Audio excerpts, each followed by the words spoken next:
guys, this is CronosDarth with another video, and today we are going to experience the SS France, the big French liner, in this English tour video. And I'm very happy that you joined in today, and I think we are going to have a good time. So, for those who are not that familiar with the SS France, it is a big French line ship from 1961, and it is the official successor of the Normandy, which unfortunately burned out during World War II. There were two other ships of the time of the 50s which kind of replaced Normandy, and these ships were the Ile-de-France and the Liberté, but these ships were built before Normandy, and so they could not be any successors. You could not call them like that. But this is the next really big French-built ship after the Normandy, and for the French line, the new flagship after Liberté was taken out of service. And yes, we are going to have a nice tour, and I'm going to explain the ship to you, explain the design a bit and the function of different rooms and decks. And I think it could be quite interesting. Such tours already exist on my channel, but only in German, so if you German-speaking member, don't worry, you won't miss anything if you don't watch this video. This is just an English tour for all those who are not able to understand or to speak German, and so I think it is a good thing to make separate videos for these iconic liners, for the more iconic projects of our group, so that everyone can understand it and can experience them. So, first of all, we are at the bridge. Yes, and this is basically it. This is the command bridge. You have radar here, you have a helm here, you have everything here that was offered by navigation of the 60s.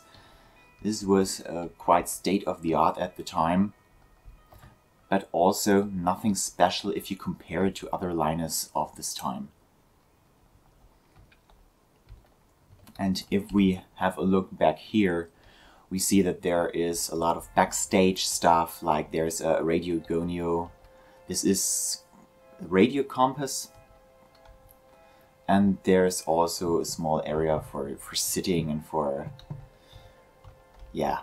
doing stuff you do as an officer or as a person who works here. It's nothing special. But there is an entrance to the commander of the ship. Commandant in French. So this entire ship is of course equipped with signs in French, so I have to translate this for you sometimes. And the commander, the captain, has his own office. He also has corridors to his sleeping room, his bedroom, a private bathroom, and of course his sitting room. And he could invite his officers into his sitting room to have a dinner or to have a conversation with them, perhaps a meeting. Yeah, and this is basically it. There are many other interesting members of the crew, and you will see that. For example, the staff commander. So this is the captain for the staff. And he also has a private office and a bedroom and a bathroom. And what you have to know if you look at the France is that this ship was a complete financial disaster for the French line. There were so many different people employed here on the ship, and they had so many costs for staff and for fuel, because the ship consumed very much fuel a day. 800 tons of oil. this was quite impressive amount of fuel, and the problem was that the costs to maintain this ship, to operate it, were just too high. And the thing was that in the 60s air travel became more and more popular, and the problem with that was that more and more people were going by air, and even less people were going by ship, by ocean liner. And so the money the ship could raise, the money the ship could earn for the company would drop. And so the costs were always higher, and the French line, they had to make a deal with the government of France that they would provide money for the French line in order to pay for the ship, in order to operate it. And this was quite the unstable situation, because, yeah, you know, if you can earn any money with your ship, if it just costs money, then you can't really operate it effectively. And this was the main problem with the France, and this was the problem why she only was in service for 10 years, 12 years. But in the last years she tried to make cruises, and that also quite failed because she was not really designed to do cruises, and the French line didn't really have an idea what to do with the ship on cruises. They tried some things, they tried to connect the passenger classes to each other so that the passengers could move around the ship and had different cafes and saloons, but it didn't really work out. And in the end the ship had to be sold to the Norwegian cruise line, to Knut Kloster, who, yeah, converted her into a more advanced version of herself. Advanced version for cruising, the SS Norway. Most of you will know this ship because it was quite popular as cruise ship in the 80s and 90s, and even at the beginning of the 2000s. The Norway was known as the Blue Lady, but I will make a special video for Norway as well. This time, this video, we are dealing with the France. And you could also see there are many sun decks here, many areas where passengers could enjoy the voyage, could enjoy fresh air. And you can also spot the patio in here. The patio is some kind of, private inner balcony. A private area for first-class passengers who booked a cabin which is connected to this patio. The patio cabins. And yeah, I think to the exterior, I think I said everything that is relevant for the exterior. And I think we can go back to the deck we were before, to the bridge deck.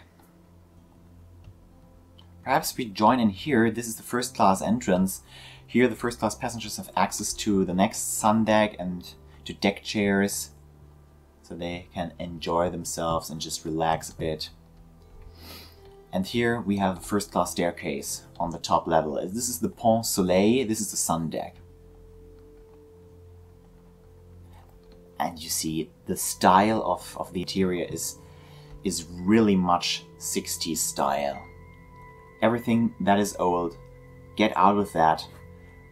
People need modern stuff, people need a modern interior. Everything has to be futuristic, with chromium, with some sorts of different materials typical for the time. Plastic materials, some kind of stuff. Also carpets, but very simple carpets, as you can see here in the corridors or in the staircase. Very simple red carpet. No complicated stuff, just simplicity. And in here we have a standard first class cabin, inner cabin with private bath, of course. but like this had to be the standard at the time. These were the 60s, so all the cabins, or even almost all the cabins, had to have a private bathroom with a private toilet and a private bathtub and everything you need. Yeah, and the rest is pretty much known to most of you. I mean, we need a bed, we need a dresser, we need chairs and wardrobe. What else do we need? And there is the first suite, the Appartement de Luxe Provence. The Provence suite, which is also pretty unique. The suites were designed pretty unique in the style of the 60s, but also with some elements of Art Deco. So this ship still was sort of Art Deco, but not in the way the Normandy did it. It was more modern, more simple. There's an office. Office, sorry.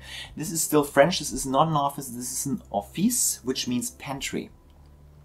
This is a pantry for crew members who prepare to serve passengers here in the suite rooms. And this is the Appartement Comte de Nice, which is one of the patio or patio cabins, also designed in a very specific style. I just show it to you. You can have your own opinion on that. But this is pretty much as it was. I had some photos, fortunately, so I tried to do my best to meet the expectations, to meet the photos and my sources, and this is pretty much it. And Minecraft comes really close to the original look. It's not like that there are 1,000 details in this room and they are missing because of Minecraft. It's not like that. It's pretty much it. And there is another standard apartment, but this time with a lovely window to the outside. These are the big, window cabins. I don't know how to call them.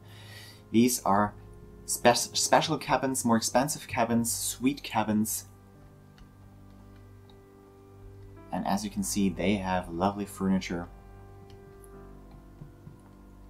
and very modern interior. Most of the stuff here is white or gray or I don't know. Color is sometimes missing, but not always. The France is also able to show color, and I show that to you. And now we are on the patio directly. What can you do here? Relax, read a newspaper, perhaps have some breakfast. I don't know why they put these bars here. It's not an invention by me. It is actually taken from pictures from France, and I don't know. I think it should look like you were in France. Perhaps French architects do it like that. I don't know. So, more standard cabins, but they all look the same. Unfortunately, the patio cabins in here, they turned out to be a little small, so I could not really build everything into here. But I tried to do it as well as I could.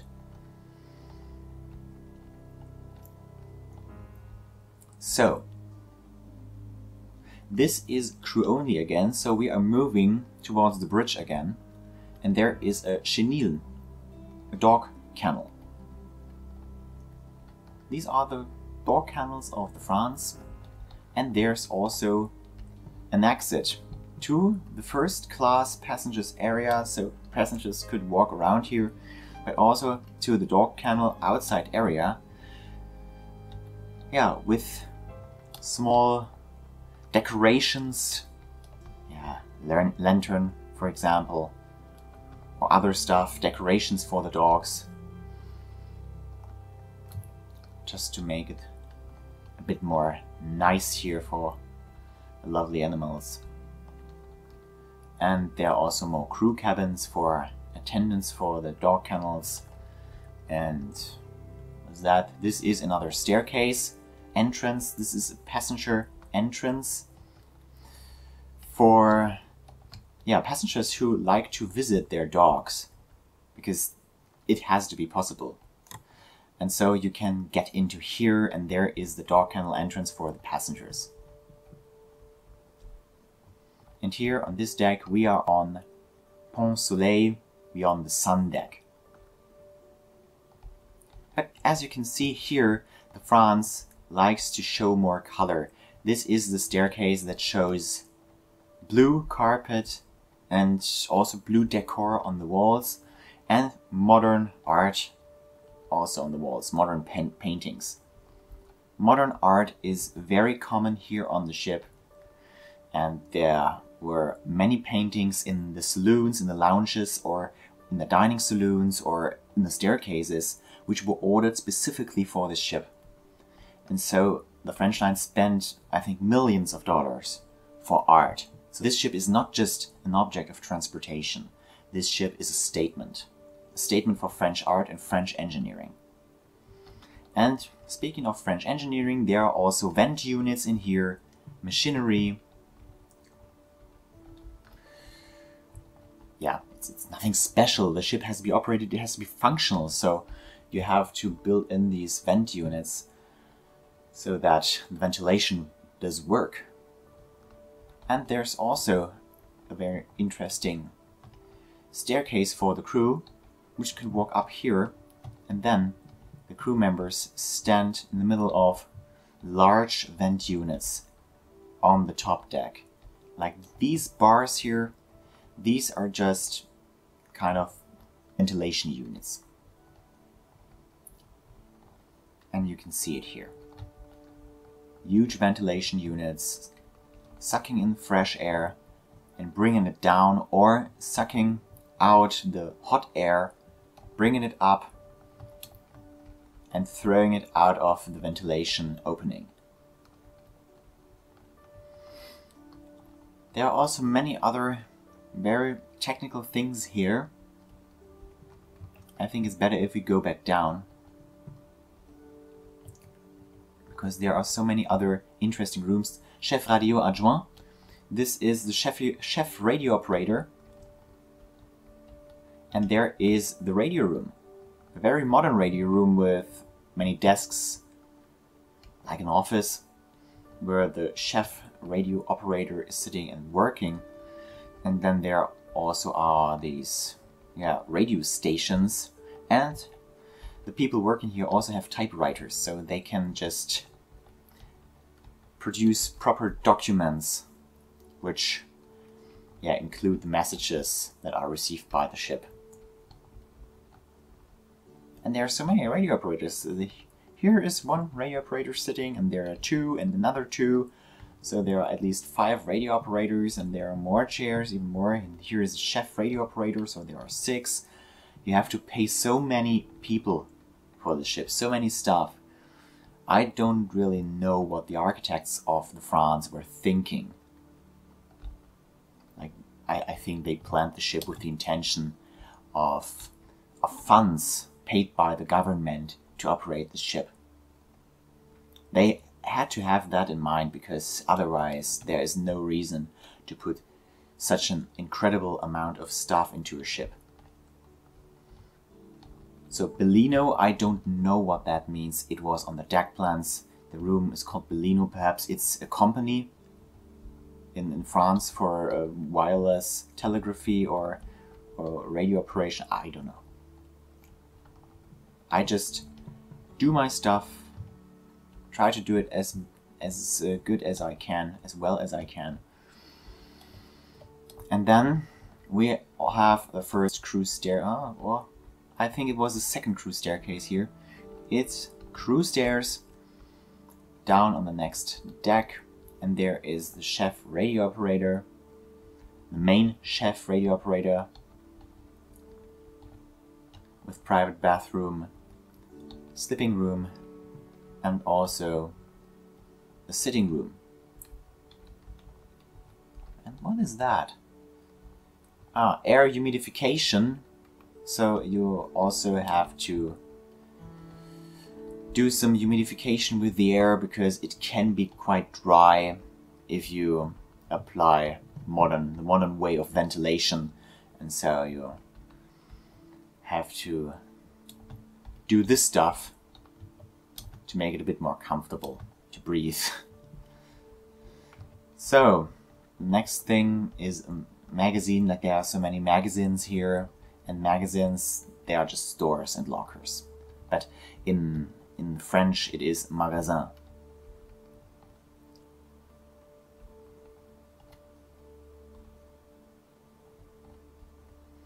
So, and there are the cabins again. And these should be elevator gear engines. Yes, I think these are my elevator gears. Pretty common, nothing special. At this time, even technical things, machinery like turbines, for example, or the engines of an elevator, they were covered with some exterior. So they were inside huge boxes. They were covered up. It was not like back in the Titanic or Olympic times when such engines just were there and you could see everything. Now we are outside again. And there are also more stores, more technical areas for ventilation, for everything. Like really for so much stuff. There is also a workshop for TVs. A TV workshop. There are TVs on the ship, not for every passenger, not in every cabin. This was a thing of Norway, but there were TVs in the more expensive cabins, in the suite rooms. And of course there were some monitors in the security rooms or even the bridge. And yeah, in order to provide a service to the passengers and to keep all these TVs operational, you also need a workshop. And there's another engine casing, or better boiler casing. And these are just huge. It's just like being in the power plant in here. It does not really remind you of a ship. It's more like a power plant. And there's an engine casing. Wonderful.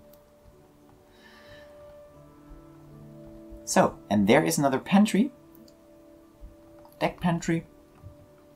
And here, at the back of the ship, there's a first class area. This is the gymnasium area. A sports center. And here you can have a little bowling experience. There's this bowling stuff here. And there's a little sitting area. And of course there is a place where you can shoot. I'm not sure what it is called in English because, you know, I'm not a native speaker. I used to do these tours in German. It is what we call in German a Schießstand. But in English, I think it's a shooting. I don't know. You know what I mean? You stand here with a rifle and you aim and you pull the trigger and you try to hit the bullseye. This is what you do here. And there is a toilet for ladies. And there's also a toilet for gentlemen. And another store. So very much stores here. And of course there is a squash court. Very huge squash court. Influenced by daylight. And there's also a little platform up here for visitors or for people who just like to watch. Just enjoy watching their fellow mates and passengers who are traveling with them doing their sports, and they just have a good time up here.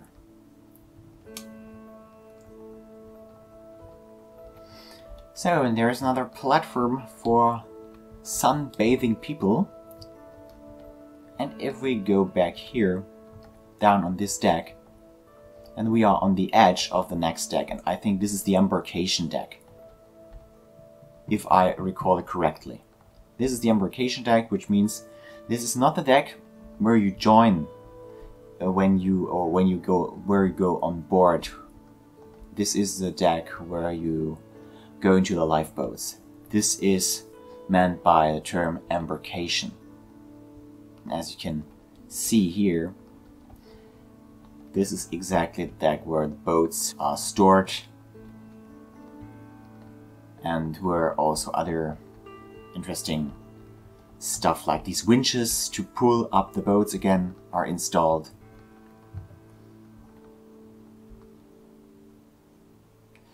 And on the front of this deck there is, front line of windows, and this is not really for passengers. These are all crew cabins.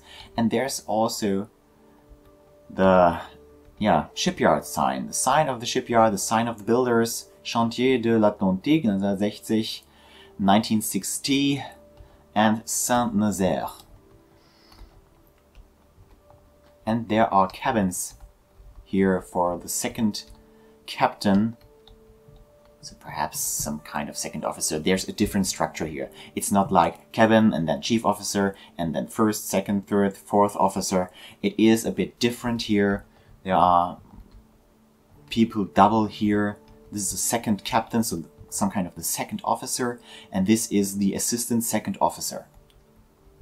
The assistant second officer gets a front cabin, and the second officer gets also a front cabin, a very large front cabin. Like, this is insane. These officers have a bedroom with living area. They have a huge bathroom. They have a huge living room. So this is just insane how much space these officers get. So there are other pantries. And what kind of people can we find here? A room for electricity, also very important and interesting. And there is also another interesting room for élèves. These are pupils. Pupils or apprentices for the job of naval officer. So if you are doing a formation or studies in order to become an officer on such a ship, you are an apprentice first. And if you're an apprentice, you get this cabin, and then you can put 4 apprentices into this cabin and tell them everything they have to know and help them become naval officers. I think this is what today's spare cabins are for on modern ships. So, and there's also the lieutenant of the bridge.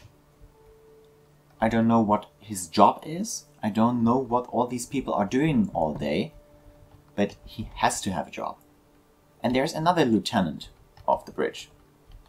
Perhaps these people are on the helm? The helmsman?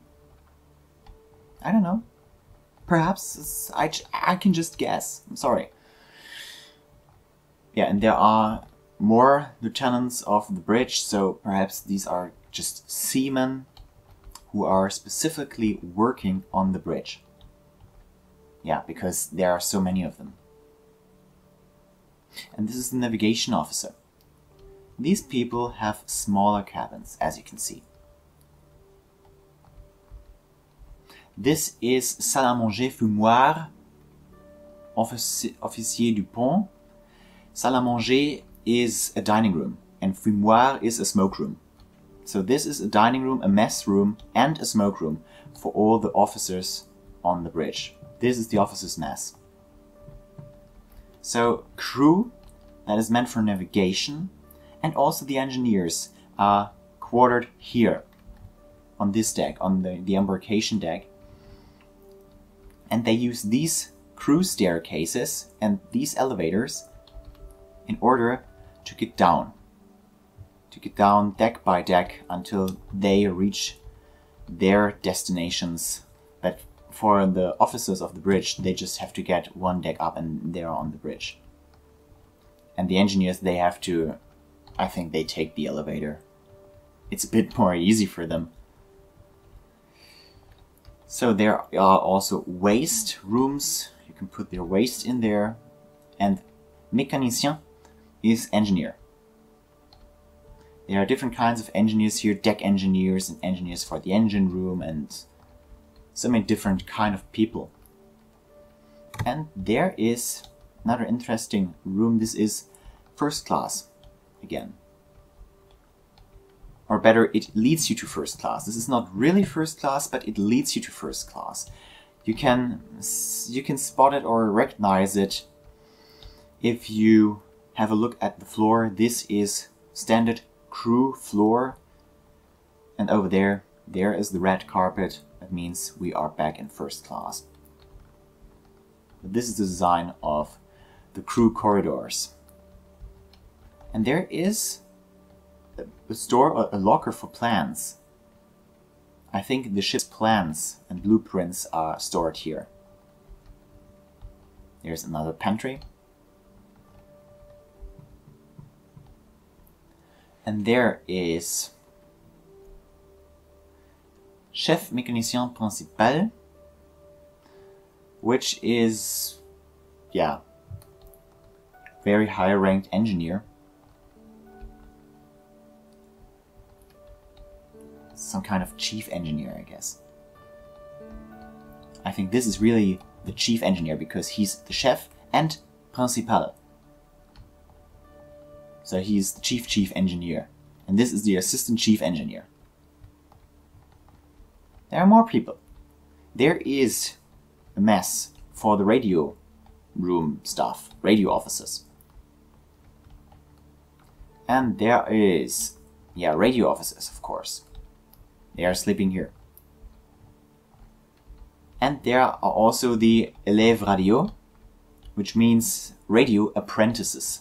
So if you try to show young people how this radio stuff works, and if they are doing information on the ship, then they are sleeping in this room. So more radio officers. And there are so many other interesting rooms here, but I think we have to go a bit faster. We have to go a bit faster because if we don't go faster, we are sitting here for hours, and I think that's not really the idea of the video. There are first style cabins of the first class. There are different styles. Sometimes they're just white walls with this wood-looking wall. Of course, this wouldn't be wood. It would just look like wood. But it's not really wood. It's just plastic, which is designed as if it was wood. And there are many other styles here. This is a very standard style. I don't remember how it is called. I don't even think it has a name. Let's just call it the gray style. And there were colored photos of these rooms, so I know exactly what they looked like, and this gets the idea pretty much straight. And there is another style with red carpet. Sometimes these cabins look quite lovely with yellow beds, red floor, and light furniture and dark furniture. So it very much looks like 60s, but this is the intention of this ship. It is a 60s ship. And there, of course, is an entrance for the passengers of first class. And there are more cabins. There are different styles, like in here. There's also another style. This style is more rare.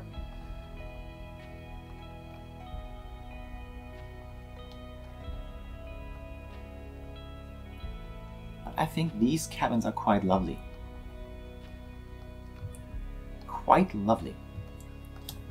For 60s cabins, you know. You also have to put it into context with the 60s styles. There's also more ventilation, we don't have to have a look at that. And there's a door being still open, or better, there's a door being closed, which is pretty much uncommon here because I tried to left these open. Yeah, it's a little mistake. Please forgive me. And here we are on the embarkation deck still, but this is another staircase which starts here on this deck. And this shows us a completely different style in white panels with modern art and some kind of greenish bluish floor. And perhaps we can find back to the main staircase. There has to be an entrance here. First class. This is the first class main staircase on this deck. And perhaps, yeah, you can see there are paintings in black and white here. Modern paintings. And we just go one deck down to this raised deck here. It's a bit higher because it is the main saloon deck of this first class of the entire ship. And this is the pont veranda, the veranda deck. And here we have the salle de spectacle. It's the theater, which is designed pretty strangely because you have this magenta, this violet floor, and then these smooth red walls, and then there is some kind of brass in here, very much brass, and large lamps. And this is just a strange room. Really strange design. And if you go out here, then you will reach the promenade. You can also find the promenades of the first class here, and there are also smaller waiting rooms. So if you like to be more private, if you're waiting for an event which takes place in the salle de spectacle, in the theater, then you can use these private waiting rooms here, these private little lounges. Le salon privé, for example, in this style, with a bit of wood-looking stuff, and the salon Debussy. It's kind of music room. There's a little cembalo, a little piano in here, and also kind of, yeah, much brass, and it's so art deco in here. Like, everything is so artistic. And if we go outside and go to the front of this deck, we will join the club of the young people. Yeah, the kids club. It's not really the kids club. You have to make a difference here. It's the club of the teenagers, the more grown-up kids. And there's also a little dispenser for Coca-Cola, for a Coke. And there are many different devices here for playing, yeah, pinball, or I don't know what people were playing back then in the 60s. There's also table football, table soccer, and there's a little dance floor in here. And of course a little bar. I think this is called the soda bar. It's a little kids bar, and there are drinks available here, of course without any alcohol. Then we have the salle de jeu. This is just a playing room, but also for the older kids, for teenagers. They have a bowling here. This is just a bowling area and other nice machines, slot machines and so on, but all just for fun.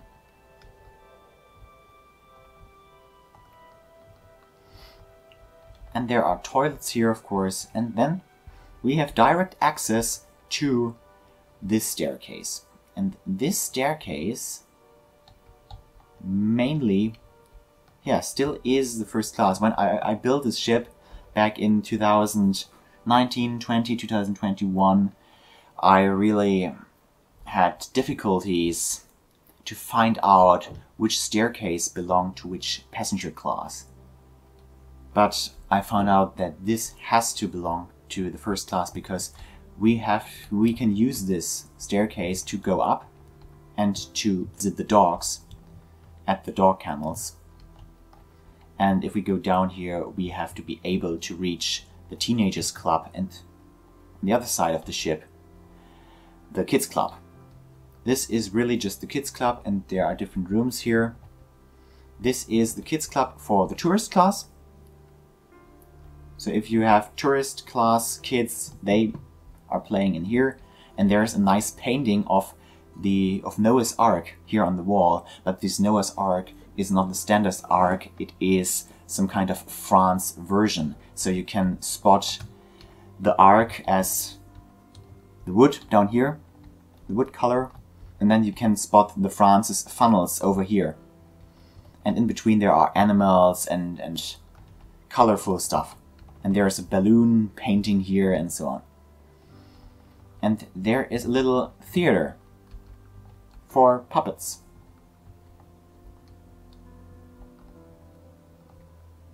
And always these little mistakes. You see, this ship has been updated so many times, and I think I have to update it again because there are so many little mistakes I've already spotted. And there is also another area for really small kids. This is what we call in French the maternelle.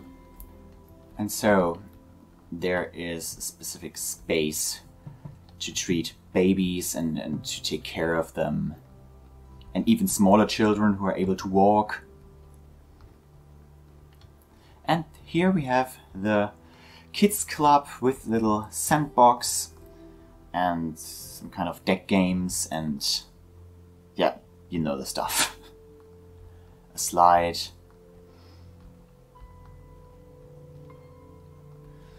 And there is the next interesting area. This is the playroom for the children of the first class. So this is their outer area with their slides and a sitting area. And this is also a first class area in here, okay. So this is the first class area of, well, yeah, children's playroom, and this is also first class area. And there is the tourist class area for tourist class children. And there is another playroom for first class, which is very much Art Deco. You can spot this room in many books and is often mistaken for being on the Ile-de-France or perhaps even on the Liberté or Normandy, but it is actually on the France. And this is just so Art Deco in here. The walls are painted completely in Art Deco designed motifs of a city, which is quite impressive. So, okay, this is the children's area, and if you go into the direction of the bow, and here you are in tourist class, and as you can see here, the floor in the tourist class corridors is usually dark. It's dark gray, and there are warm lamps, but it's kind of, cold, conservative. And how do the cabins look? Well, the cabins of tourist class are just like that. It's not really that much stuff in here. A few beds, dressers, wardrobe, hooks for your coat, and a private bathroom, of course. Even tourist class needs private bathrooms. You cannot do stuff like you did before on Olympic, Titanic, or other ocean liners of that time. You have to do it in the modern way. And there are even front cabins, which is quite, luxurious, because if you have such a front cabin, you can just look out the window and look all over the bow, which is pretty amazing for tourist class cabins. So what is in here? There's a crew area, again a crew staircase, which leads us very deep down on the pont veranda. And there is also ventilation, I guess. Yeah, I think this is ventilation, and an emergency generator is one deck down. Yes, I think this is the emergency generator. And this should be ventilation. Okay. Then we have the chapel here. The chapel is for both passenger classes. So first class passengers and tourist class passengers can go to church here. Yeah, it's also very much neo-art deco. It's just, I don't know, there's chromium in here and interesting grey panels. Kind of similar to the first class main staircase, and then there are contrasts in red and blue and yellow, and you can't really explain what people did here. It's very hard to explain. It's just some kind of 60s art deco. And many deck chairs here on the promenade, and this is the place we have been before. There is table tennis. And then back here we have sitting areas which accompany the first class smoke room, just to get a bit more air, I guess. And there is another interesting area. This is the veranda. This is the place that gave this name, veranda deck, to this deck. There's a very open veranda. Very nice to sit here, enjoy yourself, have a nice look to the stern. And then we go back to the front because there's something very interesting. They have a very interesting decoration here on the promenade. They have a little car here, a red car, a typical French car, and another car which is more like, yeah, I don't know how to express it in English, because these are things you never use. Like when you're on vacation or in school and doing your exercises and learning, this is the stuff no one teaches to you. You are taught politics, of course, like this is the most interesting and the most important thing you can learn when you have English lessons. Politics, of course, and history. But you cannot express what this thing is. It's what we call in German an LKW. It's a little truck. Yeah, you can call it a little truck, but it's really, really small. It's not really a truck, but it's a small car that looks like a truck.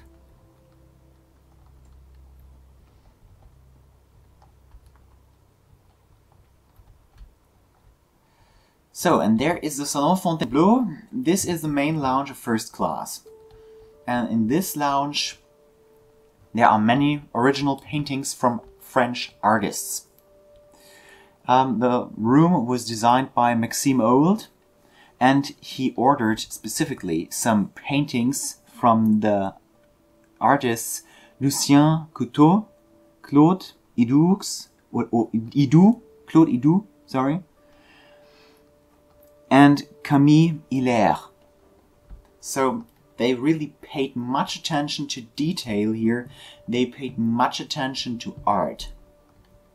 There's a dance floor in the center of the lounge with a very interesting texture.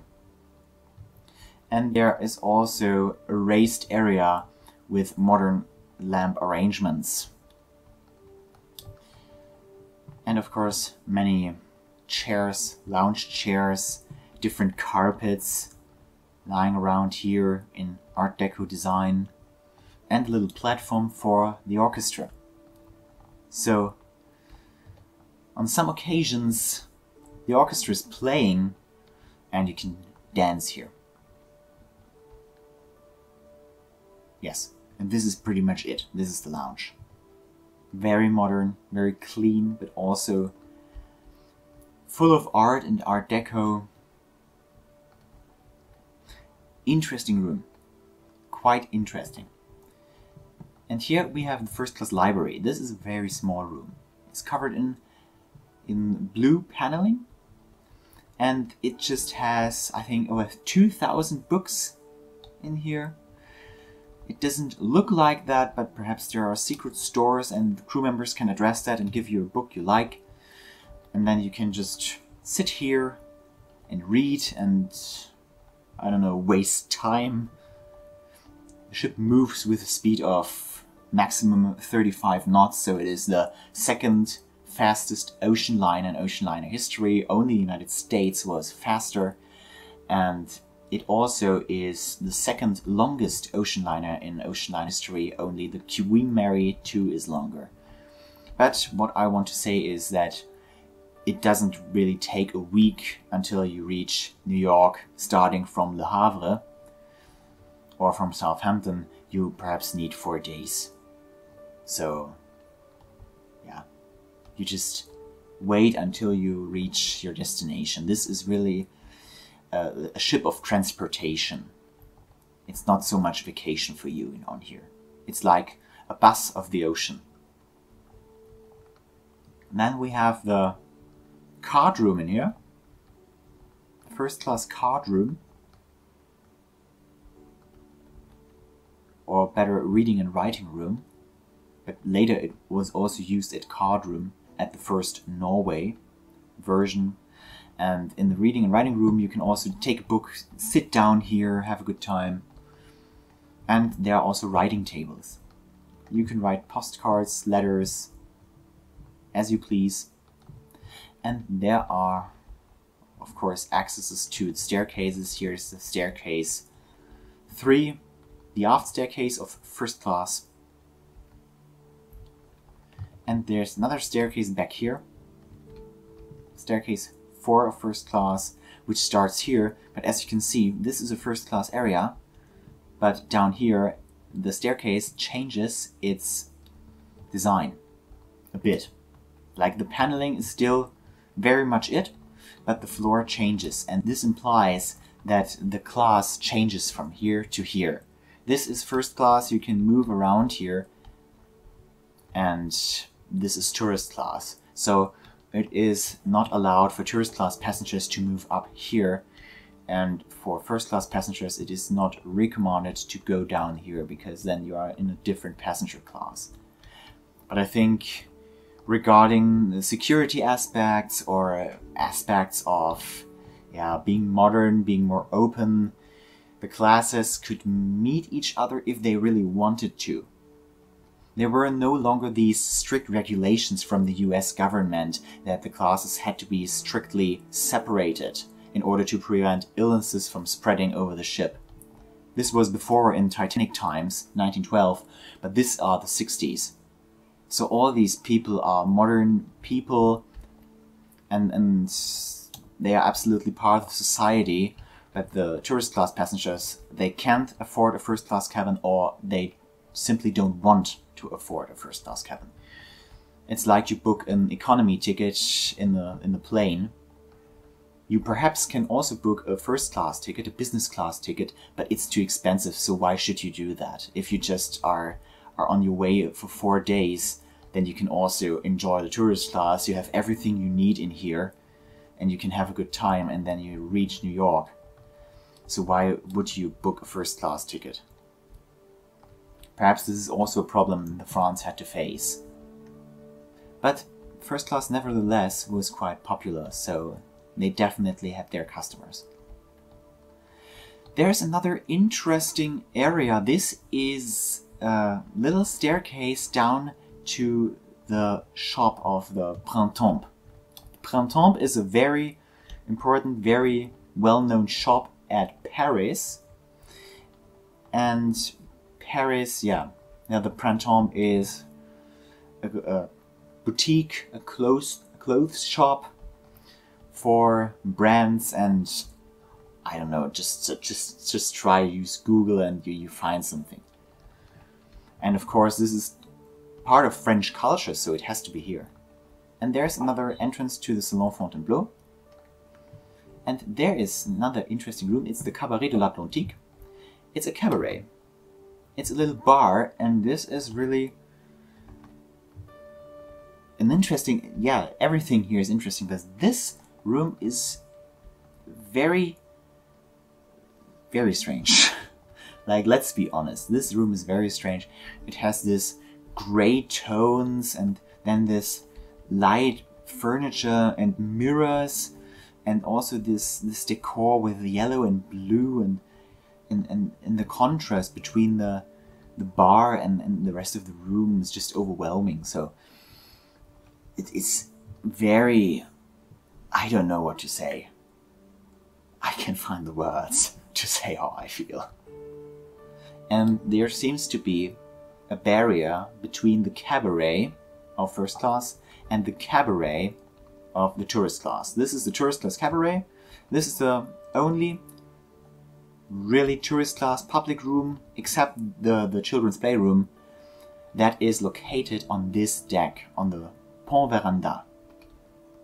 You can reach it through this little staircase here, and sometimes after midnight the barrier here would drop, the staff would move the barrier away and connect both cabarets with each other, so the first class and the tourist class passengers could meet each other. And they could, yeah, have an interesting time together. I don't know why they should do that. Perhaps it's a nice thing in France. I don't know.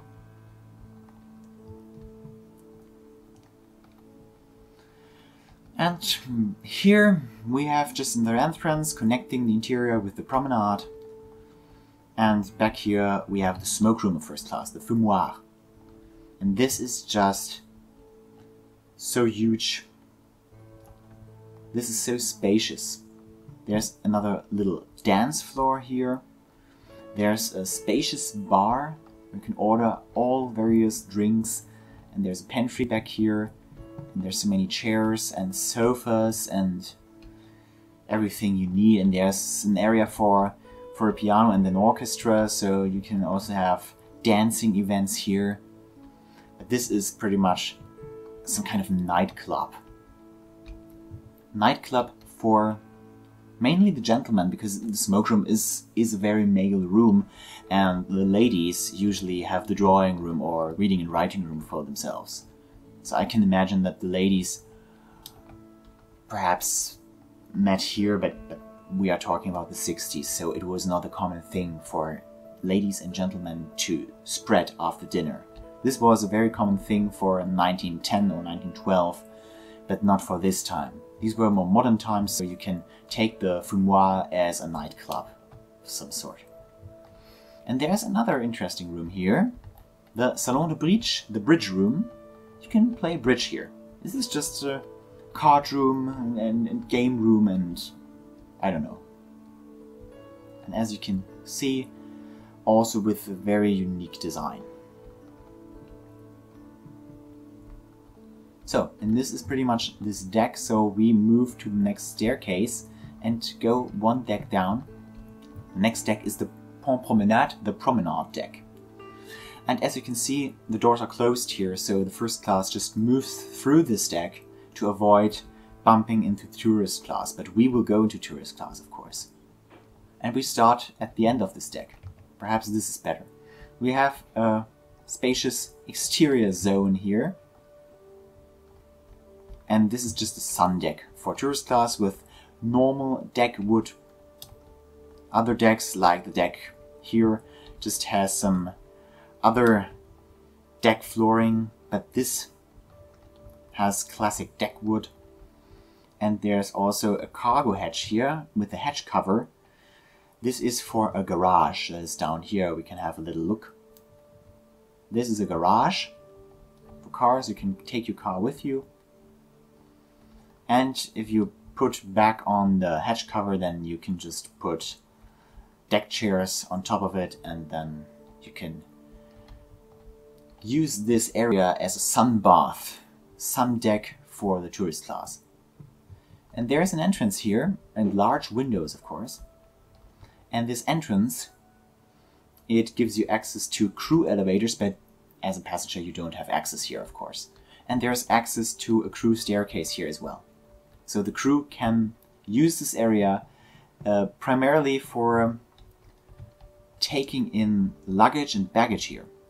So if you have some baggage, then you go into here and then you take the elevator down and there's a baggage room down in the ship.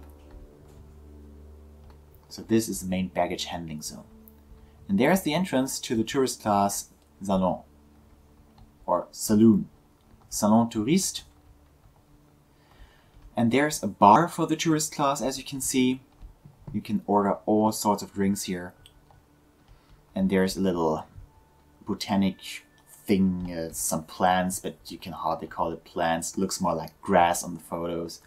It's not really that beautiful plants. And then we also have various areas to chill, to relax, to have a drink. Yeah, and to enjoy the voyage, of course. This is pretty much the same room for tourist class as the Salon Fontainebleau is for the first class. It's their main lounge. And there's also a dance floor here with a raised area to illuminate the dance floor properly. And there is more art here, paintings of course, because tourist class also has to be paid attention to. You have to pay attention to tourist class passengers if you really want to earn money, if you want to make profit. You can't neglect the lower classes like you did it before in 1912 or even before that. You have to make it appealing to these classes to travel with your ship. And I think that France does it quite well as she can. And then if we leave the lounge, we are back here in the staircase 4 on the promenade deck, and this is solely tourist class. And there is our little entrance to Le Cabaret, the tourist class cabaret. We have visited that before. And there is Magasin au Printemps. This is another area where first and tourist class passengers can mingle. They can meet each other here. Because why wouldn't they? First class passengers are requested to leave this area through the staircase again, and tourist class passengers, please go through here. But if you are a first class passenger, you can also walk through here. No one will stop you, and then you use the staircase to go back to your class. Like, who really wants to stop you if you're doing that? So, and there are all sorts of things you can buy here. It's just a printemps. It's a printemps. And there is the staircase, the closed staircase again. And there are also very interesting designs here. I had to make compromises here because these are glass boxes originally. Glass boxes in which you can display some designs for clothes that are available at the printemps, or perhaps some ornaments or some other stuff you can buy on the ship. But I didn't have the space to really build in a glass box, and behind the glass box then the stuff you can buy, and it would have taken too much space, so I had to do it like that, unfortunately. Yeah, so we are moving forward to the smoke room of tourist class. This is a smoke room, and the characteristic thing for the smoke room is this unsymmetric design. There's no symmetry in here. For dance floor, for example, it's more positioned at the starboard side, so it's not quite in the middle, and also the orchestra platform is not in the middle. There's a bar here, also not in the middle. Nothing here is really focused around the middle. There are some pillars here. Yes, they are in a symmetric way, but the rest is completely out of the box. And I don't know. Interesting room. Everything is interesting, but this is also quite interesting. And there's the bibliothèque, the library. It is a reading and writing room in here. So here you can write.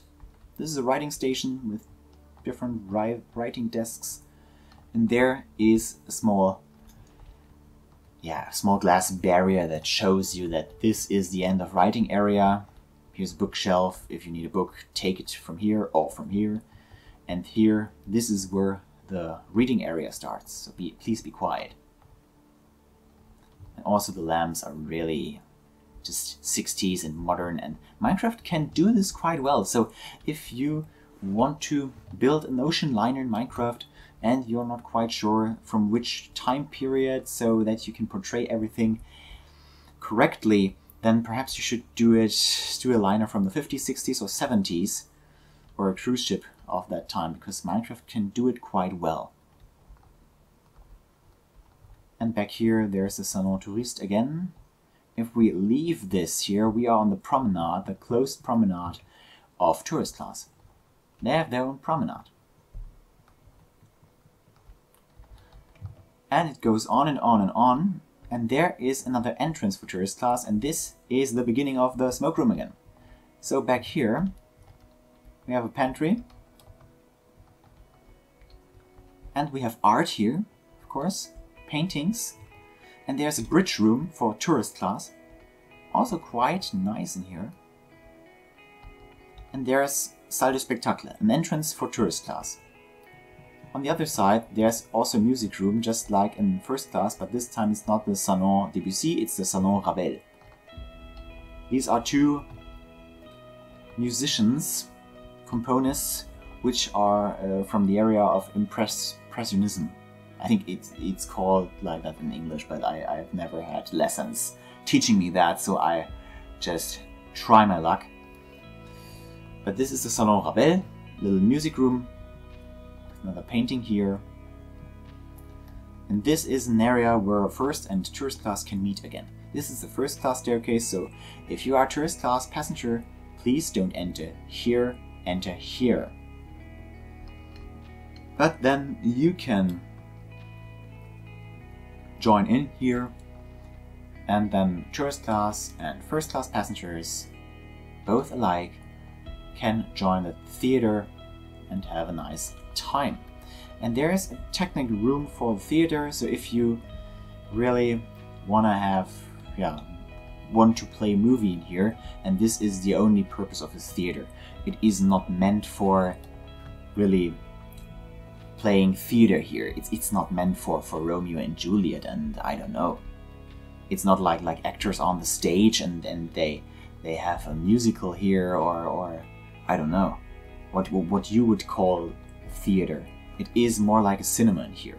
And perhaps if there's a comedian or someone who gives a lesson in historic events or something like that, sometimes there are people on ships which are booked by the company and they just give some lessons here.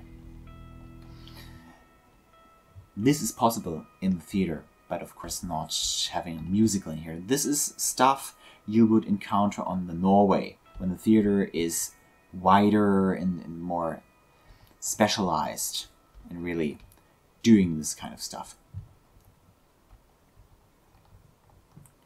So what do we have here? If we leave this again, we have to use the promenade to get to the forward staircase, and this is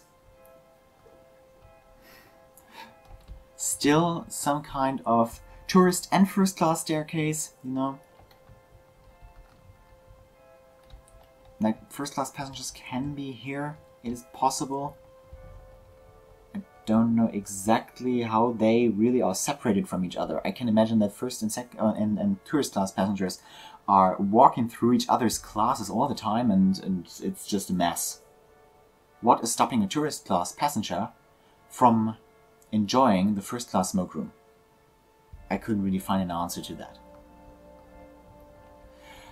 So, and there are more tourist class cabins in front of here, and there is the tourist class main staircase again.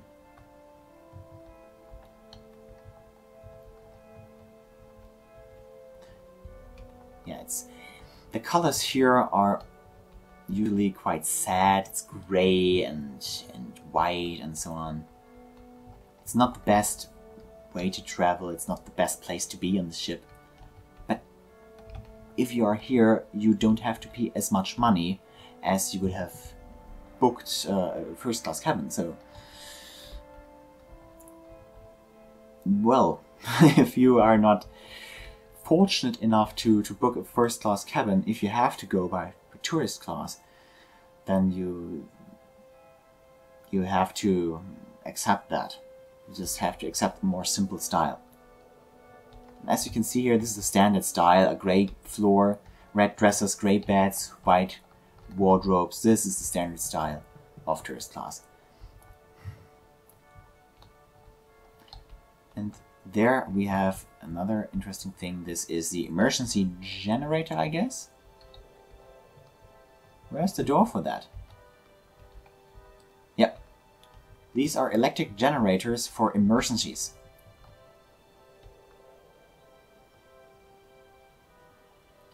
And now we are on the bow. There are cargo hatches here. So you can also take your cars with you through these hatches. There are also garages at the bottom of the ship. But you can also load in some cool cargo. Yeah, I mean, the 60s were no longer really the time when ocean liners would just carry that much random cargo. Like, there were so many cargo ships, and the companies and even the French line had a formidable cargo fleet with ships that are really meant just for cargo transport. So an ocean liner would also, yeah, transport cargo, but primarily cars and special cargo, very special cargo. And there is the wave breaker of the France. This was also a thing that could be found on Normandy's bow, and nowadays on the bow of Queen Mary 2. Because Normandy, the France, and the Queen Mary 2, they all come from the same shipyard. So you can see this is also yeah, some kind of basement, some kind of really basic experience for the shipyard in order to, many years later, many decades later, create the Queen Mary 2. Lessons that have been learned here could be used on later projects. And this is the interior of the bow, and there are anchor chains, of course, capstans, winches, everything you can imagine. There's a small staircase for crew here in the bow, and there's also tourist class again. Yay! And this is the tourist class deck, in which we have a different style. There are cabins, there's green floor with green beds and slight orange dressers. So yeah, the style seems to change from deck to deck. At least this is what I have imagined, because there were different styles. I couldn't really imagine how these styles are distributed across the ship. So I thought it could be deck by deck. And there is, yeah, a barrier again. Here, this is just for crew. We are entering the hospital. Perhaps we can do the hospital now and then the passenger area later. There is the morgue. If anyone dies on this ship, he is delivered in here. Then there is an isolation hospital, isolation room, more isolation hospital. There's even more isolation rooms. Then there's a crew hospital. There are nurses here. More hospital area, normal hospital rooms. This is the padded room. Of course, this ship also needs a padded room. More hospital rooms. This is a waiting room. I don't know for which kind of passengers, perhaps for tourist class passengers. And there is a radio diagnostic room with radio devices. So if you break your arm or your leg, you can go here, or at least you can be delivered to this area, and then the doctor will come here and check your arm and your leg with the radio diagnostic devices. And this is also radio diagnosis here.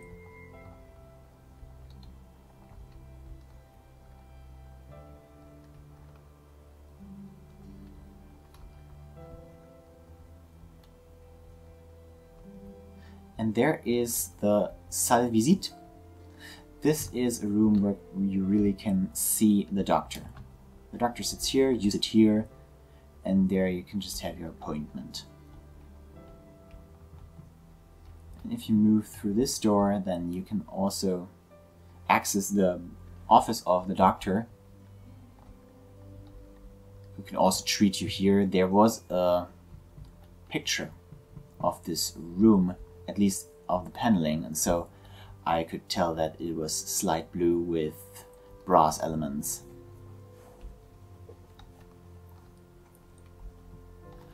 So, what did I miss? There is another waiting room. Perhaps this is now for tourist class, I guess. So this other waiting room over here, it was for the crew. This is the tourist class waiting room, and then you can see the doctor here as well. There are also doctor cabins in here with private bathrooms, so they are living where they're working.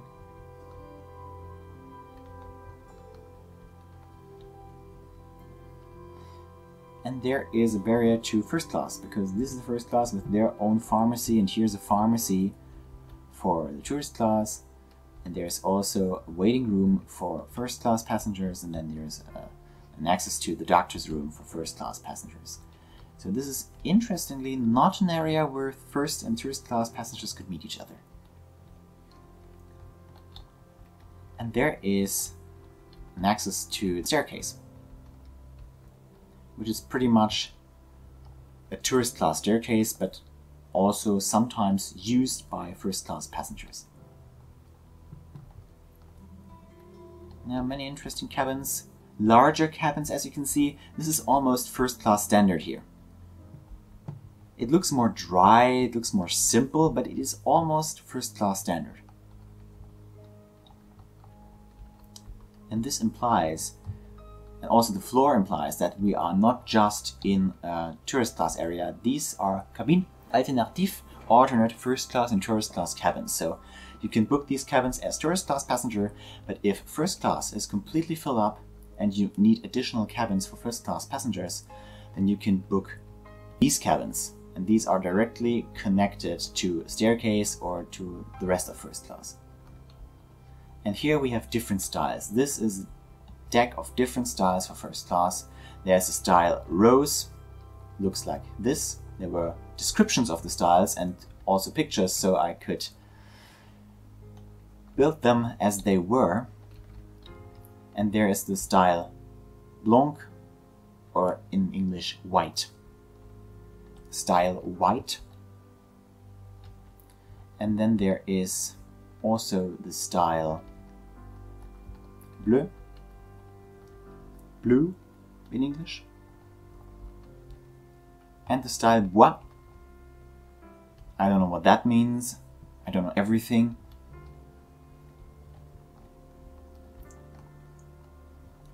And then there are again rose, and this is an appartement de luxe. This is a luxury suite, Languedoc. These suites are named after areas in France, for example the Provence or Bretagne or Normandy. These are specific areas in France, and these suites carry the names of these areas. And this is Languedoc. I had pictures of some of these suites, and in others I had to use my imagination to find out how they could be designed. And there are also normal cabins with private baths and direct connection to one of the biggest suites. And these are the biggest suites on these decks. These are the biggest suites you can book on the ship. And the first suite is the luxury suite Ile-de-France. You have this corridor here, and wardrobes and so on, and then you are standing in the middle of the first bedroom with a private bathroom and access to their living room and sitting room. This is more the sitting area, and this is more the dining area. So there's also a small pantry here for the crew. The crew can address this pantry through this door and can prepare your meals, and then you can have fine dinner in your own suite. There are also lockers and another private bath, and everything in here is just connected through thousands of doors. And there's another bedroom here, and this bedroom also has a private bathroom and a connecting door to the next suite. And the next suite would be, the Flandre. Appartement de luxe Flandre with a sitting room and also sleeping room. Like there's just a bed inside this sitting room, so why? Perhaps if you need an additional bed. And there is the bedroom for the suite.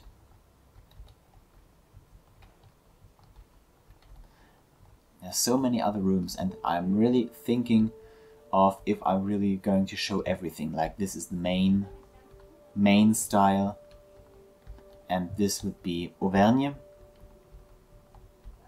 Perhaps I just go through them and don't comment them, because you can see what designs are. This is Bourbonnais. There's also Angenois. Sometimes it's really difficult to pronounce. Like there's so many different styles here. This is so diverse. I would have never expected that from the France. The Lyonnais. And this is the Bourgogne. The Bourgogne suite. This is an entire suite deck here. Jaune.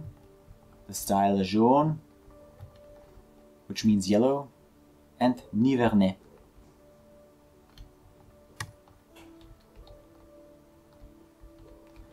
And what do we have here? Franche-Comté. And after this, we have another apartment. It's the apartment de luxe Bien. And then there are alternate cabins of first and tourist class again. And you can see that these cabins are connected to the main tourist class staircase, so this is no surprise that these cabins should usually be used as tourist class cabins.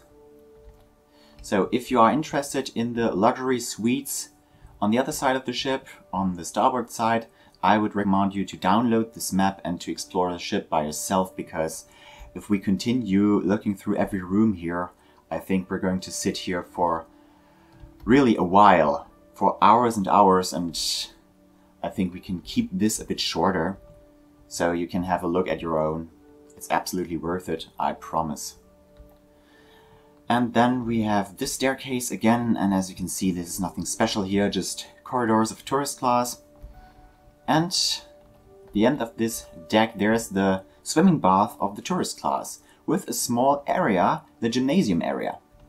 So the tourist class, they have their own gymnasium, and of course their own swimming bath. And if you compare the swimming bath of first class to the one of tourist class here, I think that tourist class is really a bit better. We haven't seen the first class swimming bath yet, we will come to that later, but if you compare these two, this swimming bath is much more light and has a connection to fresh air and just more lovely, I guess. But of course, the first class swimming bath is more luxurious, more exclusive. Yes, and there's another little bar here with a TV and a connection to the sun deck of tourist class, and of course a connection to the stern with the sternmast. And we get one deck lower. There's just this stuff: mooring engines, capstans, pullers, and of course crew areas for recreation, crew lounges, crew staircase, and tourist class again. And there is an embarkation zone for tourist class. But the curious thing here is that the embarkation zone in this staircase is just on starboard side. Just here. On the other side of the ship, there's no such embarkation zone. There's the purser, and another room for the purser. And of course there is information office and purser's office and everything. And maître d'hôtel, that's the chief steward. Then we have a connection to salle à manger des enfants. It's the children's dining room.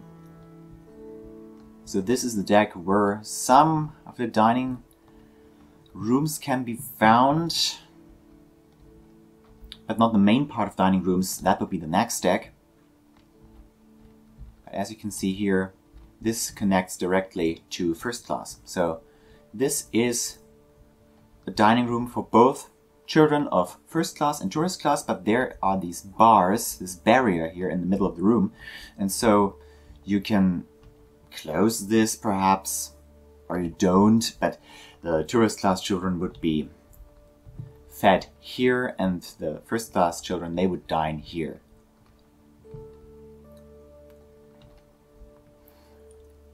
And then we enter restaurant Versailles.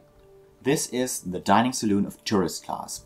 This has nothing to do with Versailles, don't get me wrong. This just has the name of Versailles. There is a direct connection to the children's dining room, and there are connections to a pantry, which is also connected to the main galley, and there are doors to a staircase. This staircase again. And as you can see, this restaurant is 2 decks high. It has much space and it is, yeah, painted in light tones, except this pink ceiling. It's just a bit weird. I think later, if I recall it correctly, later they changed it into white, and on Norway they changed it completely. But for now we have to live with this pink ceiling, and this is just not really playing along with the rest of the design here. I don't know what they did there. I don't know what they thought. But that is often the case. I often do not really know what they thought. And there are other standard cabins for first class. These are very special cabins because they only have a sofa and you can sleep on that, but there's no official bed in here. So this is curious. And there is the aft staircase of the first class again, and as you can see here on Pont Principal, on the main deck, this staircase ends. The France is a long ship, but it's not very high. It doesn't really have that much decks. Modern cruise ships have more decks than the France, of course. France just wants to be long and smooth and fast, but she doesn't really want to be high. Appartement de luxe Savoy. Yes, this is another luxury suite. On the other side of the ship, there are also other luxury apartments. Please visit them on your own, because I think it would take too much time if we did everything here in this tour. There is the Terrain suite. There, I think, is also a sitting room. Typical 60s styles, modern decor.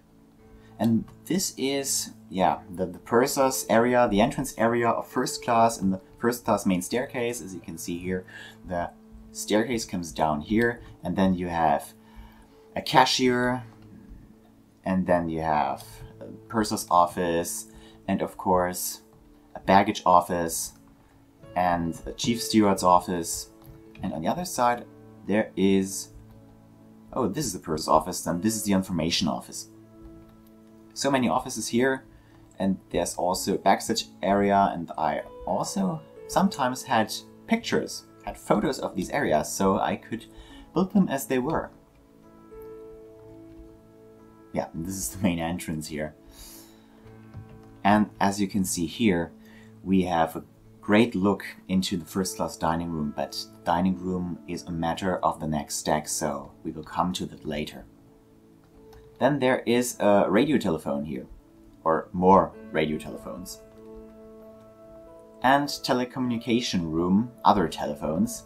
And there's an entire backstage area for the purser's office and the telecommunication. So you also need staff to operate this as well. And as you can see, this is just too much stuff you have to pay and who are needed to operate this ship properly. It's just overwhelming how many crew members you have to employ here. And there are alternate cabins again. Are these alternate cabins? I think they are. I really haven't seen any signs. Yeah, I think they are. Alternate cabins can be used for first class, can be used for tourist class. The decor is more tourist class like. Yeah. And there's in the crew only area, this is ventilation, and there is a boiler casing again. And as you can see, we come closer and closer to the boilers. We dive deeper and deeper and deeper into the ship. And this is the forward entrance area of tourist class. This is their main entrance area. If you board the ship through the stern area, then you curiously just board it through the starboard side. But here on the bow, you can enter through port and starboard side. I don't know, perhaps it has something to do with the boarding facilities in Le Havre, or I don't know. There's chief steward again, and assistant purser and information office and baggage office and everything you need. Everything the first class has is also here. And of course, these are the same people serving you at the stern purser's office or cashier's office. But only one of these two offices, at the bow or at the stern, are operational at the same time. So, okay, and this is also connected to the main staircase, and I had a lovely picture of this area, so this looks very much France-like. Like this is all made using pictures and photos. And there seems to be a crew area, but I haven't really put a crew only sign here. This is curious. Yeah, sometimes I just forget things. I'm so sorry. But if you build such a big ship, there are things you definitely will forget. You cannot avoid that. Except you have a big team and they help you check the ship for little mistakes, but I think we're perfectly fine here. And there are cabins for chief steward and for the purser of the tourist class, and of course they have private baths and little cozy cabins. Yeah, they have everything they need. They had everything they needed. They had to work there. It was not a pleasure voyage for them. It was their job. And so I think this was absolutely fine. So there is a cargo hatch, okay? We are very far in the bow, and there are more capstans, mooring engines and anchor engines and all sorts of machinery you can find inside the bow of such a great ocean liner. So we switch to the next deck, and there, as you can see, mostly is the chain locker or tourist class, of course. So this is pretty uneventful down here. It's just white and gray, and there are lamps all over the ceiling. And there are crew staircases, but this is very functional, but the design is not that special. So we can move quickly through here. We are on deck A. And deck A is the dining saloon deck, so there is tourist class area again, and then there are alternative cabins. And these are quite spacious. Wonderful. Just wonderful. And here, this is an emergency exit. But after this emergency exit, you can spot the first class dining room with this very remarkable dome. This is one of the most remarkable rooms here on the France. There are paintings and artwork on the walls, of course made by designated artists, especially for this ship. French Line has ordered this piece of art just like they ordered the paintings for the lounge, for example. And these are mostly African motifs. And of course there is this very remarkable staircase down into the dining room. So if you're sitting here and people are coming down the stairs, it's just like being on a stage. This has pretty much the same effect as the main staircase, the first class main staircase of the Olympic class liners. It's just stairs to show yourself, to make sure that everyone sees you. Yeah, it's just very ocean liner-like. And here on deck A ends the official part of the first class main staircase. There is a little access for wheelchairs here. I don't really know why, because there are stairs that lead up to the next deck and stairs that lead down to the next deck, so why would you move a wheelchair here? I can tell you. I just rebuilt the ship. I don't ask any questions. And here is a little appendix to the main staircase of first class. You can go down here, all the way down, and then you get to the first class swimming bath. This is what I meant. It doesn't have access to daylight. It's discreet, but also quite luxurious, artistic, and it has a little bar. And of course, the first class have their own gymnasium.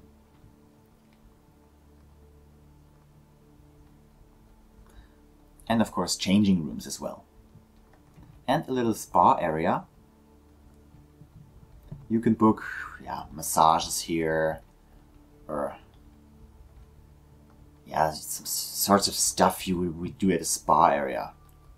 There's also a sauna here, a steam bath, of course, and treatment rooms for massages.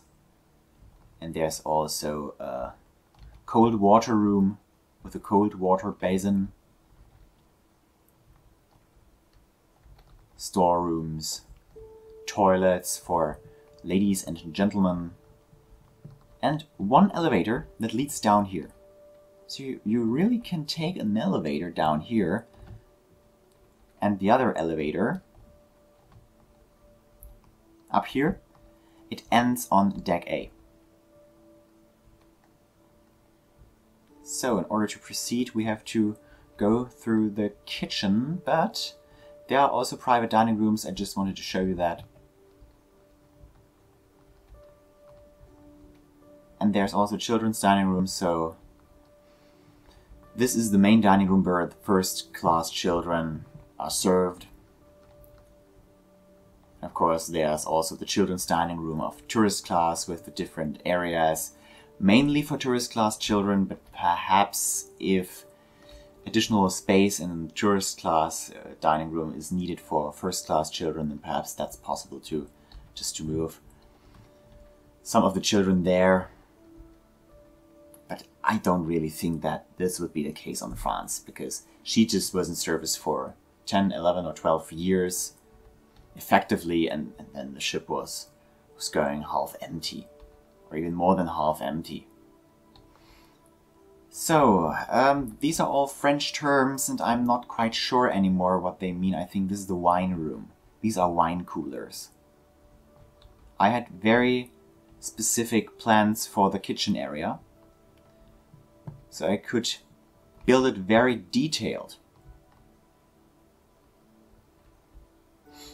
Yeah. This is the glass room, for example, with a glass brush and glass doors. And of course, these are the glass washing machines and plate washing machines. Yeah, and there's also the main galley. I mean, this is so huge, so perhaps if you download this map and have a look at here, just take your time. Enjoy the amount of detail, enjoy the different rooms, learn a bit French. Garde-manger is a pantry, big pantry. And here, the waiters can just take the food, take it all the way down here, and then serve it.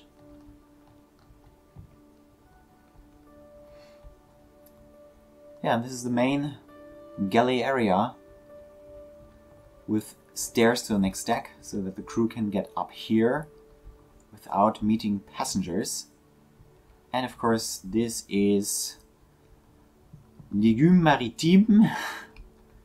I'm not sure what it is called in English, but in German it would be Meeresfrüchte. Yeah, it's squid and I don't know, just things you pull out of the ocean, and which is not really fish, because for fish we have another room. There's a chief's office or a chef's office, and there is the fish galley, the fish preparation, with a little changing room, and also other pantry areas and confectionery in here. And back here there's the butchery, or the butcher's shop. And on the other side there is the bakery.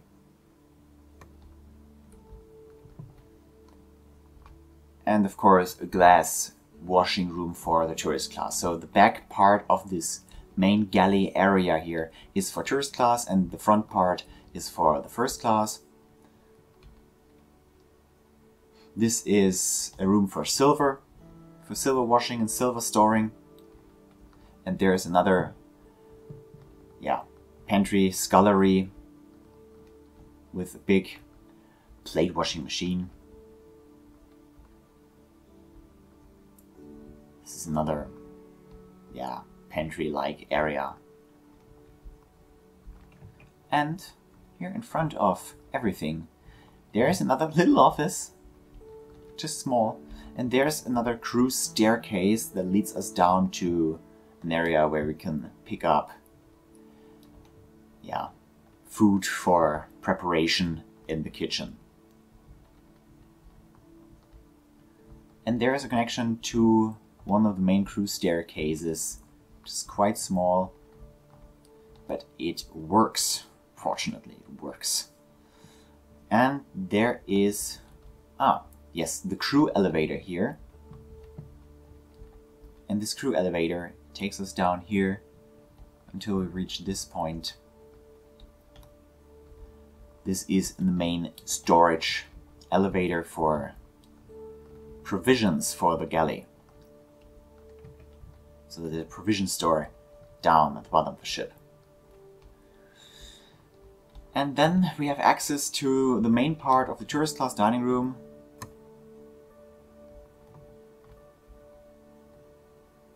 Yeah, we already have been here, so it's nothing new to you. And then there's the tourist class staircase again. And there's so much tourist class back here. And at the stern part there are just capstan engines, technical stuff. And as you can see on the next deck there's tourist class, tourist class, tourist class. It's not eventful. It's really not eventful. There's crew. This is the crew corridor, white walls, unremarkable ceiling and green floor. This is a crew area with crew entrances. So perhaps we can take the crew area and just have a look at some rooms. Yeah, lavatory or toilet for ladies who work here. And these are waiters. This is a compound for waiters. And their interior is pretty much tourist class like. Yeah, they are on this ship on tourist class standards.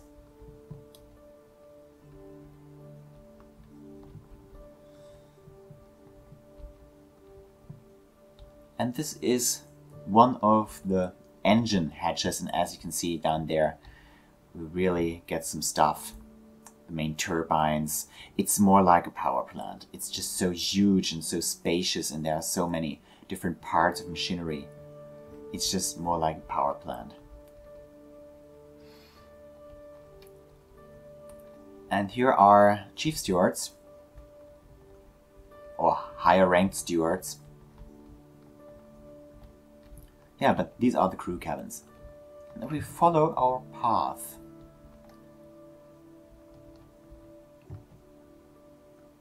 Then we will reach this area, and there is a little, pantry, a little kitchen, a crew kitchen. And after this crew kitchen, there is, this little first class area, of course. But if we leave that behind, we get to this staircase area, and this main staircase for the crew here. Very important staircase. It ends here. There are some elevators around the staircase, and there are mess rooms for engine personnel. And there are also, there's this little crew kitchen again. So many different kitchens, and there's also a scullery for the crew. And there is a crew mess. There are multiple messes here. There's not such a thing as a main crew mess. There are smaller messes around the ship. Here is another crew mess. Yeah, so perhaps that their dining is a bit more private, I don't know. There is a main crew mess. It's a bit bigger. And there is another engine hatch entrance. We are really close to the engines now. And there's a tourist class entrance. Yeah, I think we can switch over here because the rest is not that interesting. Of the crew area, at least. This is tourist class on, I think we are on B deck now. This is the forward staircase of tourist class. Again, yes, we are on B deck, and as you can see, the main structure of the staircase ends here, and there's just an appendix to the next deck. And if we walk down here, there's nothing to be found here, just a crew entrance, and we have to walk around here again, and then we are below the waterline. This is deck D, so we just passed deck C. There's nothing there for passengers, and on deck D there is, a sub-water deck. I can prove it. For passengers of tourist class. I don't know why they really needed this area. Did they really expect that there were so many passengers on this ship that they would need these cabins? I mean, if you are the only paying passenger here and no one else is around, this is very private, but also below the waterline. I don't think that this is the best choice. Okay. Yeah, and there is more of this tourist class stuff. But as you can see, this is pretty much the standard tourist class interior. So nothing special. We can move very quickly through the ship now. One of the tourist class staircases again. And we move across the ship, and there is another entrance. I think for crew. This must be crew because there's a door directly into the crew area, and the crew has to board somewhere.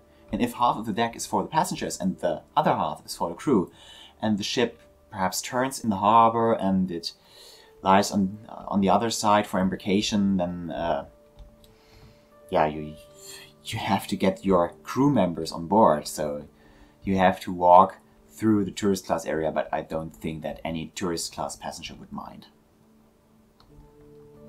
It's just tourist class. They are respected, but they are also just tourist class. And there are connectable tourist class cabins here.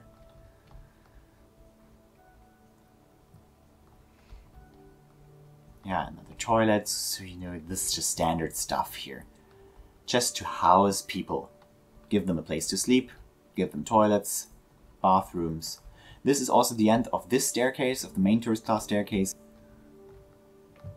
So you can imagine that this will be the last official passenger's deck. And this is the, yeah, end of this staircase. Perhaps we can move one deck down, and one deck down we have the steering engine here at the stern. Very powerful steering engine. Oh my god. I mean, what does it have to move? It has to move this. It's a bit dark, I'm sorry. But this is the rudder of the France. It's quite heavy. And against the stream of these propellers, I mean, the France has 4 propellers of tremendous size.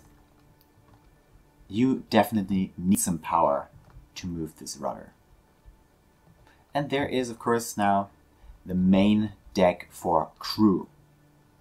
So there are so many people here, stewards, seamen, and everything you can imagine. Just check it out for yourself if you're interested more in crew. Scullery men.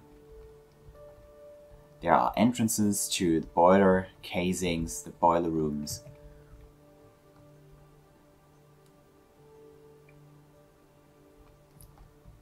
Yeah, and of course engine room.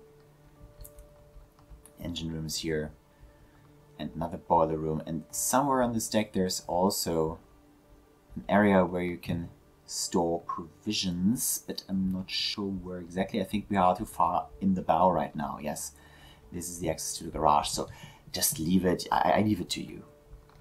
We just move on.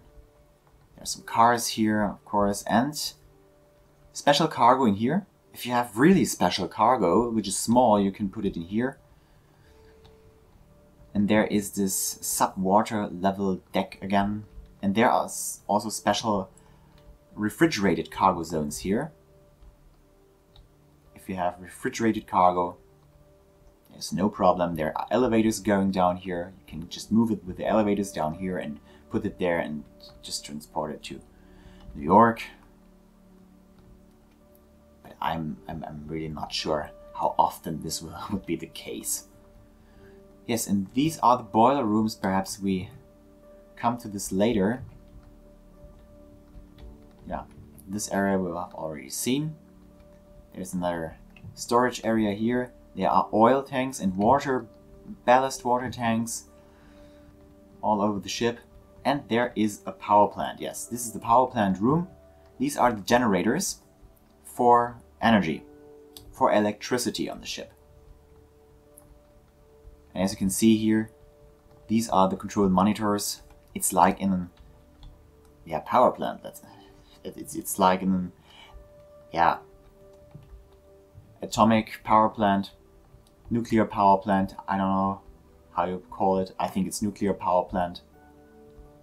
But all these little lamps here, and you can imagine that here on the wall there is just a huge deck plan of the ship, and there are lamps everywhere over this deck plan, and they can just have a look at everything that happens here. Especially regarding the electricity, of course. There's also air ventilation here. And there is a space for soiled linen. Yeah, of course, I mean, soiled linen have to be collected and fresh linen have to be taken on board, and you can use these elevators again. And there's also a main storeroom here for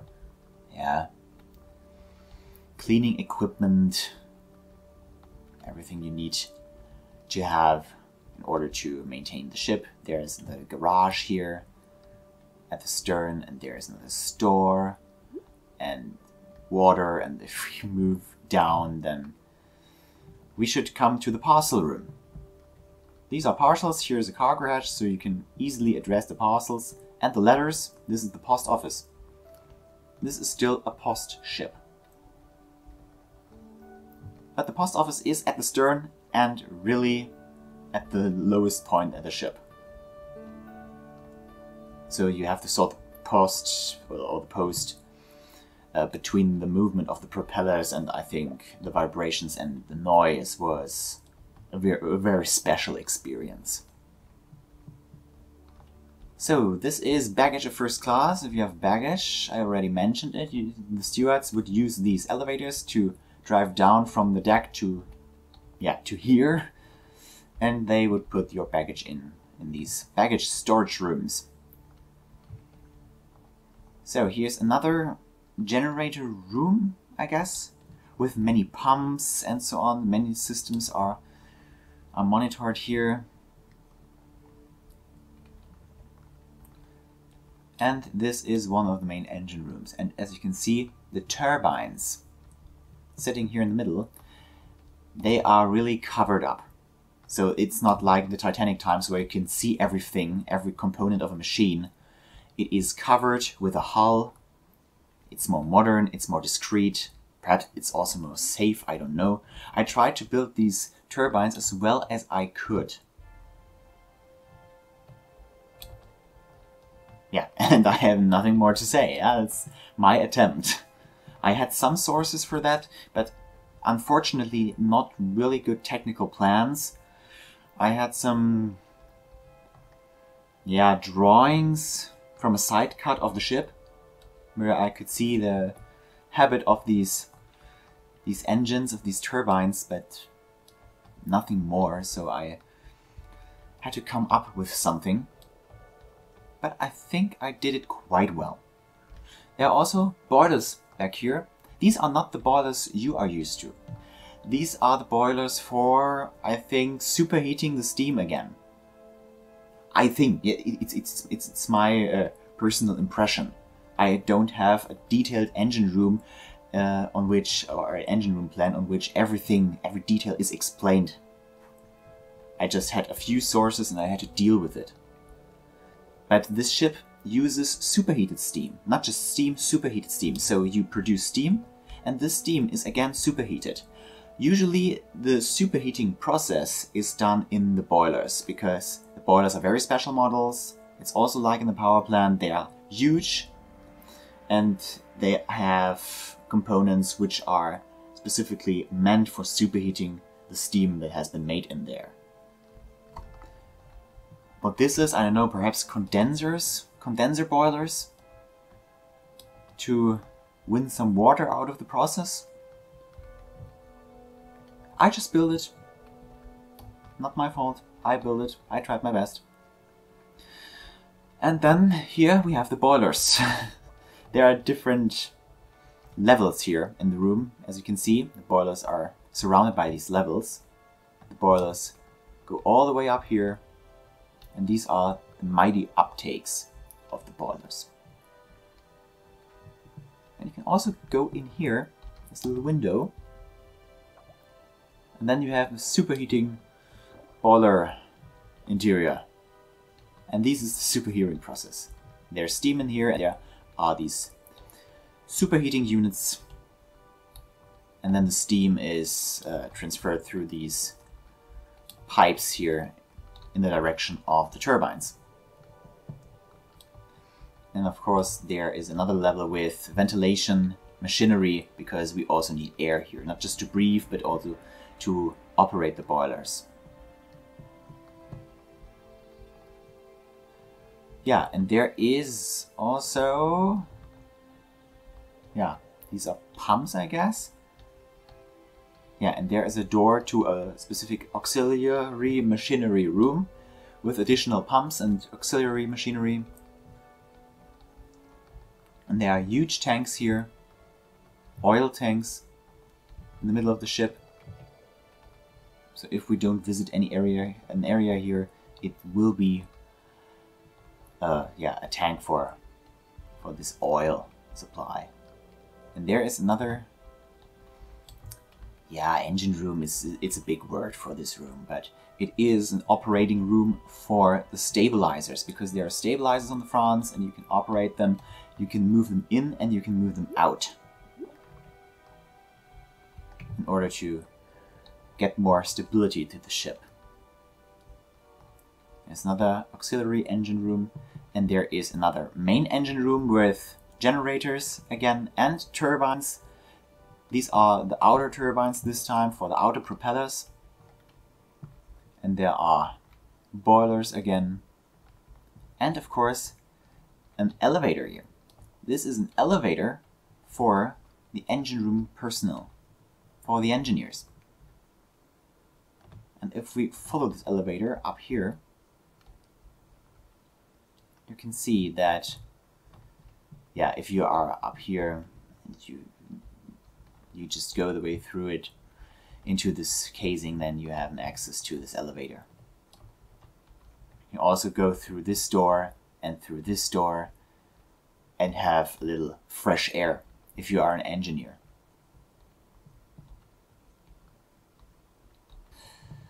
Okay, so there's nothing really left in this ship. After this engine room we just have another boiler room, and as you can imagine, the fuel consumption was enormous. I think I already mentioned it, 800 tons oil per day.